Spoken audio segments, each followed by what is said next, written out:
শ্রীমঙ্গলে যে এমন জায়গা আছে তোমরা ভাবছিলা?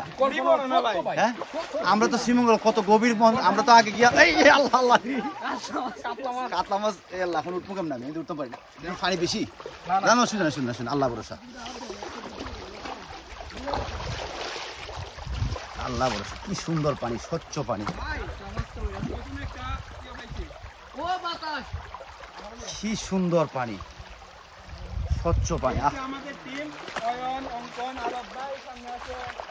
সবুজ মামা আর জাভেদ ভাই, আর এই হচ্ছে আমাদের লিকন ডাক্তার, ডক্টর লিকন পাশে এখানে সে আমাদের প্রাথমিক চিকিৎসা দিবে যে কোনো ধরনের সমস্যা। ডক্টর লিকন ওনার ডাক্তারের ব্যাগ, এই যে ব্যাগ আছে, যে কোনো ট্রিটমেন্ট আমি দিতে পারি এখানে, সমস্যা যে কোনো সমস্যার জন্য প্রস্তুত। মামা পুষাইলেছেন আজকে একবারে, সেই মজা হইছে, সেই লেভেলের। আরো ভালো জায়গা আছে। ওরে কি কোন, আহারে আমি সাবানটার আফসোস, আমার মরে গেল, সাবানটার আফসোস থাকবো। কি সুন্দর জায়গা, শ্রীমঙ্গলে এত সুন্দর জায়গা আছে, আমরা এটা ভাবি নাই। এত দীর্ঘ, আমরা 1 ঘন্টা ধরে হাঁটতেছি না?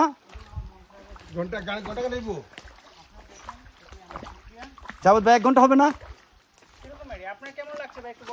ভাই? অসাধারণ, অসাধারণ, কোনো তুলনা হয় না। মানে আমি একটু বলি, আমার ভিডিও চালু আছে, আমি একসাথেই বলি। সেটা হলো, আমরা মানে আমার বাড়ি হবিগঞ্জ, আমার বাড়ির পাশে চা বাগান আছে। মানুষ সাধারণত শ্রীমঙ্গলে চা বাগান দেখতে আসে, আর যারা খুব বেশি একটু বেশি দেখে তারা 2-1টা ট্রাইব ভিলেজ দেখে, লাওয়াছড়া ফরেস্টে যায়। তো আমার বাড়ি যেহেতু কাছে, আমরা মাঝে মধ্যে নীলাপঞ্জি যে ভিলেজটা, সেই পাহাড়ি রাস্তাটা আমরা দেখতাম, এই ভিলেজটা যাইতাম। আর নাহারপঞ্জি যে গিরিকাটটা দেখতাম। বাট এর বাইরে এরকম বিশাল একটা বনাঞ্চল, এরকম সুন্দর পাথরের ঝিরিপথ, ঝর্ণা, এত কিছু আছে, এত বনবনানি, পাকপাকালি, প্রাণী বৈচিত্র্য, এই লাওয়াছড়ার বাইরে শ্রীমঙ্গলের মধ্যে এরকম একটা জায়গা আছে, এটা আমার জানা ছিল না। মানে দিস ইজ অসম প্লেস।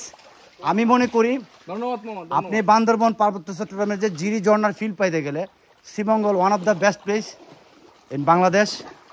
আমি প্রত্যেককে ইনভাইট করব যে জাভেদ ভাইয়ের মাধ্যমে, আমার সবুজ মামার মাধ্যমে এইসব জায়গা মানে আপনারা আসার জন্য, এসব র প্লেসে একদম, এখানে কোনো রাশ নাই, কোনো হইহুল্লার নাই, শুধু প্রকৃতি আর পানির আওয়াজ।